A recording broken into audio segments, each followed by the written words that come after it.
I'll be back tomorrow. Get the hot water ready in the bath. This is what my husband, who disappeared 3 years ago, told me when he called me for the first time in a long time. Without warning, he left me the divorce papers and disappeared with his mistress. How much do you think I was hurt that day 3 years ago?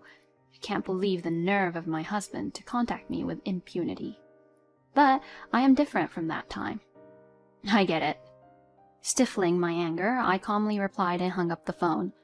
I can't wait to see what my husband will look like when he gets home.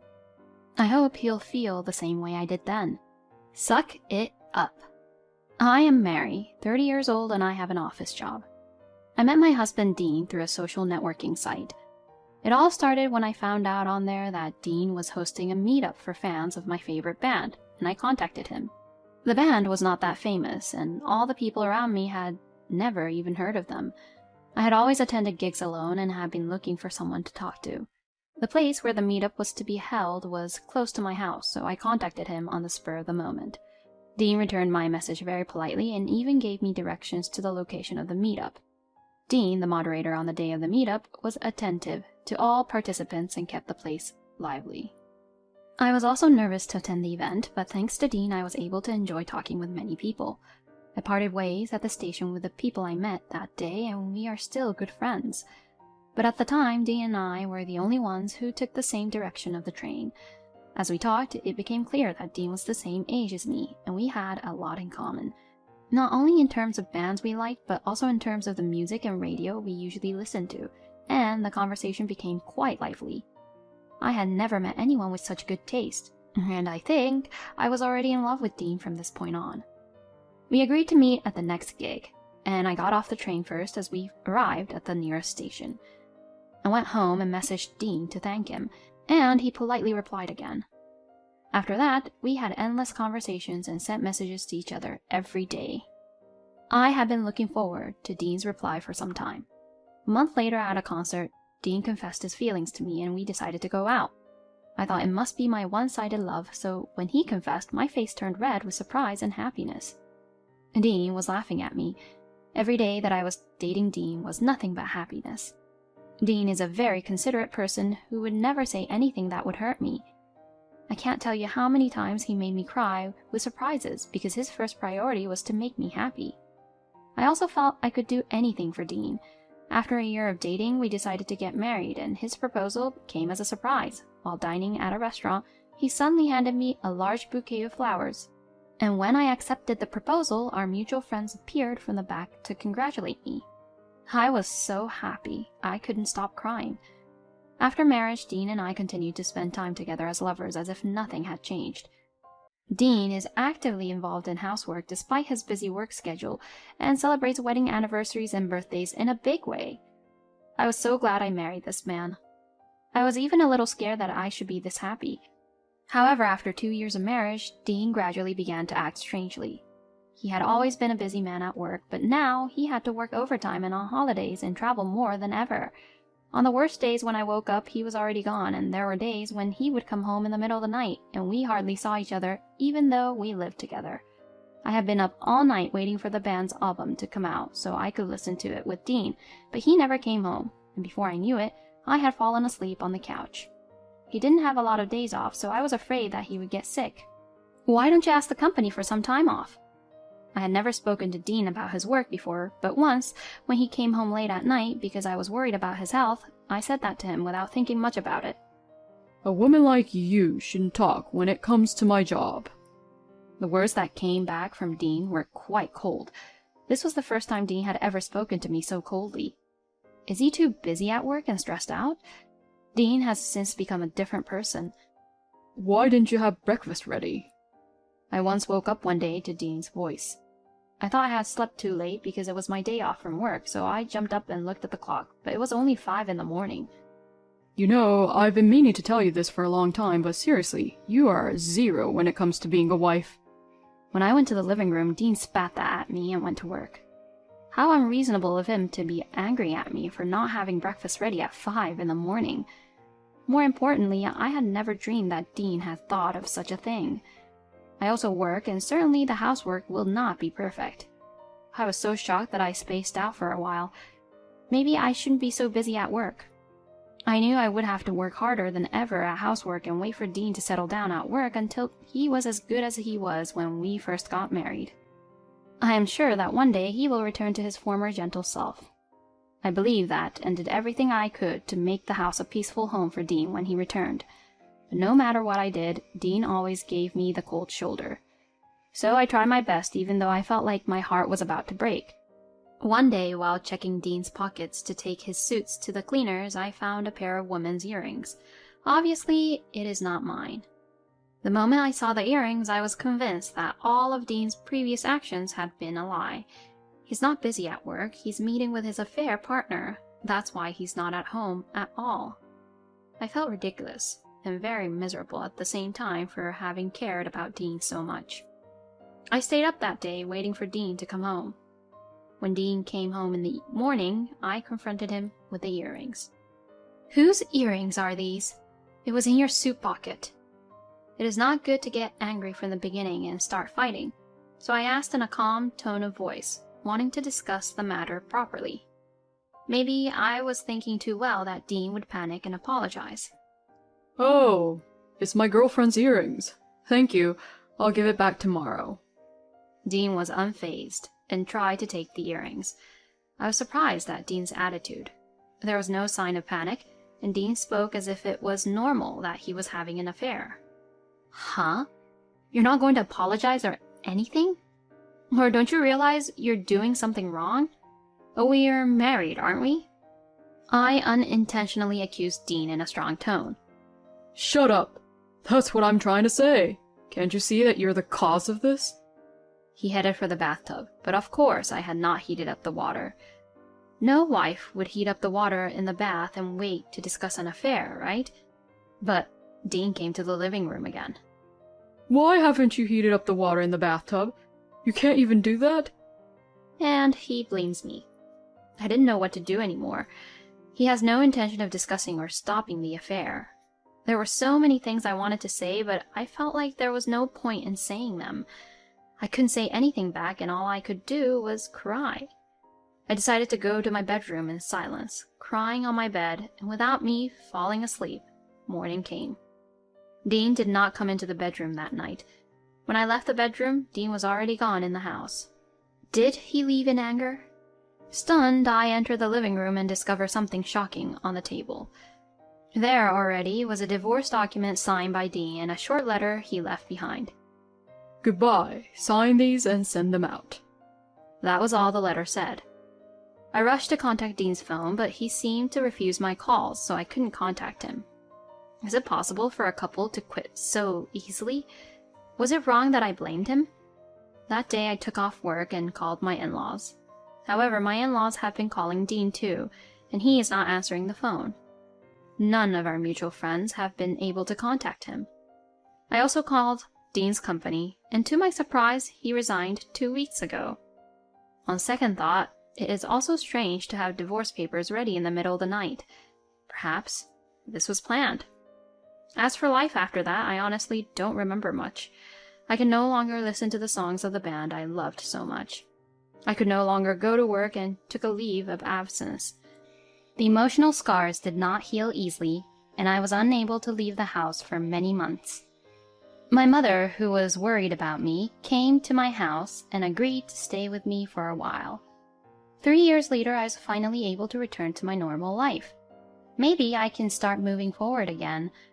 One day, as I was beginning to feel this way, the phone rang as I was cooking dinner at home. It's a call from an unknown number.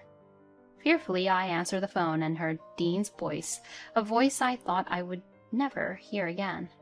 I was so surprised that I thought my heart would stop. Dean, on the other end of the phone, is now saying these words. I'll be back tomorrow. Get the hot water ready in the bath.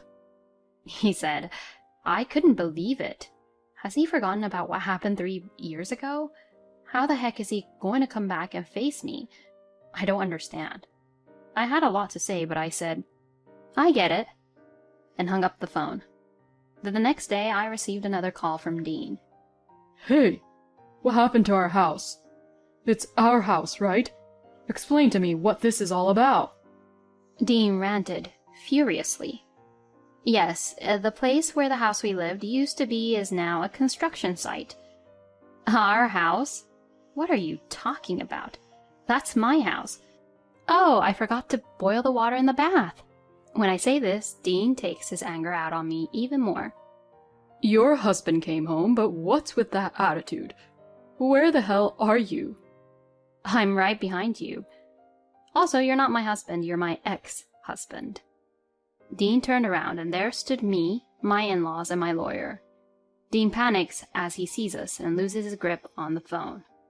Why the hell are Mom and Dad here? As Dean tried to run away while saying this, my in-laws and lawyer surrounded Dean. Mr. Anders, we need to talk to you, so let's have this discussion at the office, the lawyer said. My in-laws gripped Dean's arm gingerly and started walking. Dean was flailing around, resisting the whole time. Hey, Mary, what does this mean? He shouted at me, but I ignored him. Dad, Mom, you're not on my side? But my in-laws only looked at Dean with cold eyes. I am sure they have a lot to say, but they must be holding back until they get to the office. We walked about 5 minutes to the lawyer's office and sat Dean down. Here are the documents regarding alimony. The lawyer spoke matter-of-factly about the fees. I ain't got the money to pay for this crap. Dean quickly tore up the papers, but soon the lawyer brought out some extra copies on his desk. I guess he had prepared several copies in anticipation of this happening. You should pay alimony to Mary for cheating on her and causing her emotional distress. Mary's heartbreak cannot be mended with money, but it's the least you can do, the lawyer said, glaring at Dean. Don't be silly. We'll just go back to our lives again. What happened to the house in the first place? Dean ignores the lawyer's words and turns to me and my in-laws to ask.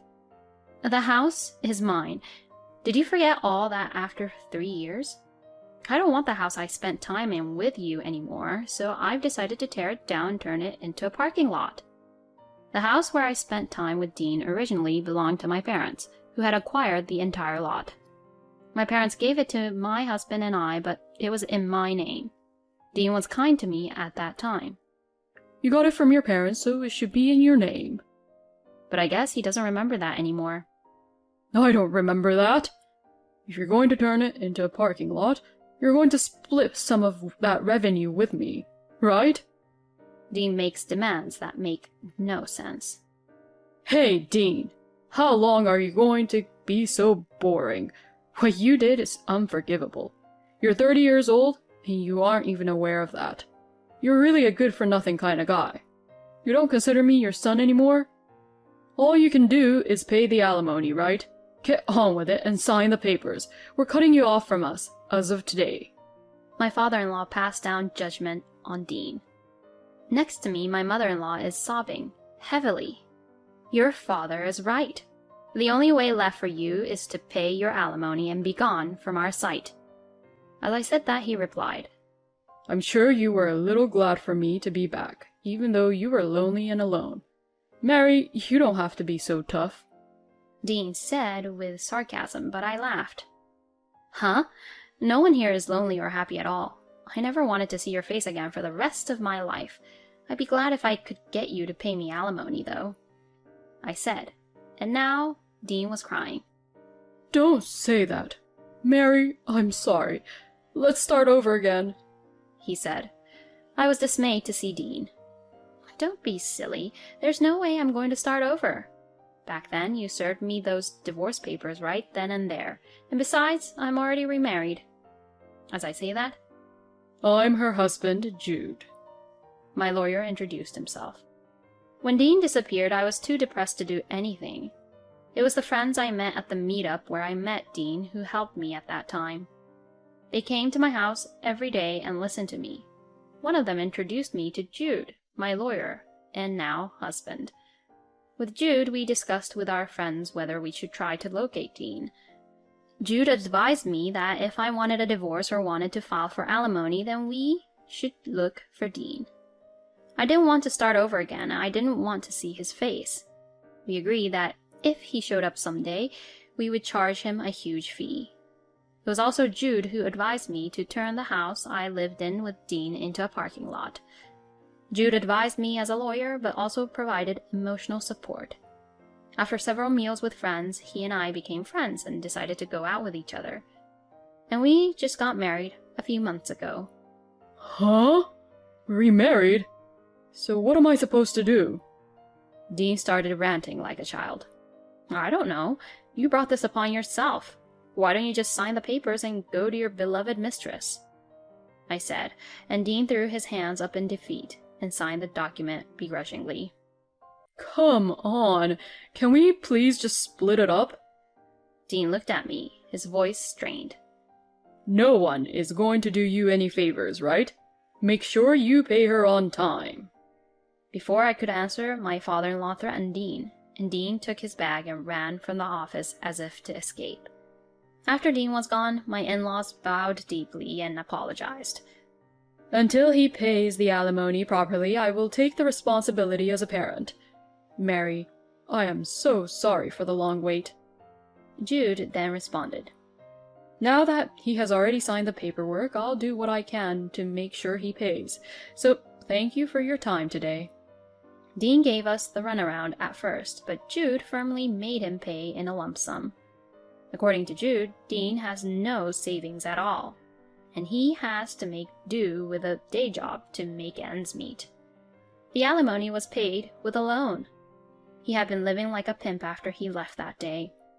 The affair was with a woman who seemed to have very good money, and he was completely spoiled. However, Dean was not willing to work at all, and the woman got fed up with him and kicked him out of the house. Dean, who had not worked for a long time and had no savings, seemed to be walking aimlessly on the street and came up with the idea of coming back to me. He probably thought he could use me in such a convenient way. I think I was able to fight Dean because Jude was next to me, and I am stronger than I was then. After the fee was paid, I blocked any communication from Dean. I don't know what he is doing anymore. Jude and I are enjoying our honeymoon. Jude doesn't say anything if my housework isn't perfect. It's okay to get better at it, little by little. I'm not very good at housework either, so, if anything, you've been doing all the work for me, and I have no excuse, he'd say. Sometimes we have small fights, but he never raises his voice and listens to me sincerely. Since marrying Jude, I can finally listen to my favorite band again. It seems that Jude had never heard of it, but when he heard the song, he liked it. I will be going to a concert next month with my friends and Jude. I am now spending my days looking forward to that day.